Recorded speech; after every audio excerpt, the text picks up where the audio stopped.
باپ اور بیٹے اور روح القدس کے نام سے آمین۔ اگر وہ دنیا کی تحقیق کی قابلیت رکھتے ہیں تو کس طرح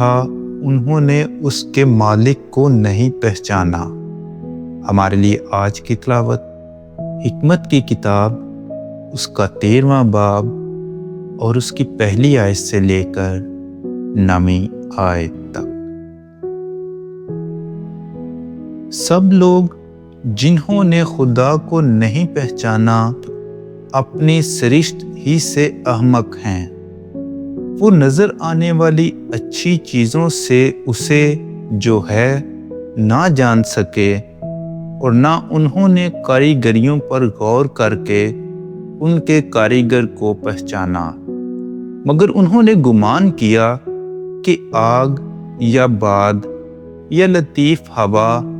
یا ستار گان کا دائرہ یا جوشان پانی یا آسمان کے نیر معبود ہیں جو جہان پر حکمرانی کرتے ہیں۔ اگر وہ ان معبودوں پر ان کی خوبصورتی کے باعث خوش ہو کر اعتقاد لائے تو انہیں جاننا چاہیے کہ ان کا مالک ان سے کس قدر زیادہ خوبصورت ہے، کیونکہ جس نے انہیں پیدا کیا وہی تمام خوبصورتی کا بانی ہے۔ اور اگر وہ ان کی قوت اور ان کی تاثیر سے حیران ہوئے تو انہیں ان سے سمجھنا چاہیے کہ ان کا بنانے والا ان سے کتنا زیادہ طاقتور ہوگا، کیونکہ مخلوقات کی عظمت اور خوبصورتی سے بطریق قیاس کے اس کا پیدا کرنے والا دیکھا جا سکتا ہے۔ پھر بھی ان کے لیے عذر کی وجہ ہے کہ شاید وہ ایسی تلاش میں جو خدا کے لیے تھی اور ایسی خواہش میں جو اس کے پا لینے کی تھی گمراہ ہوئے، کیونکہ وہ غور کر کے مصنوعات میں اس کی تلاش کرتے ہیں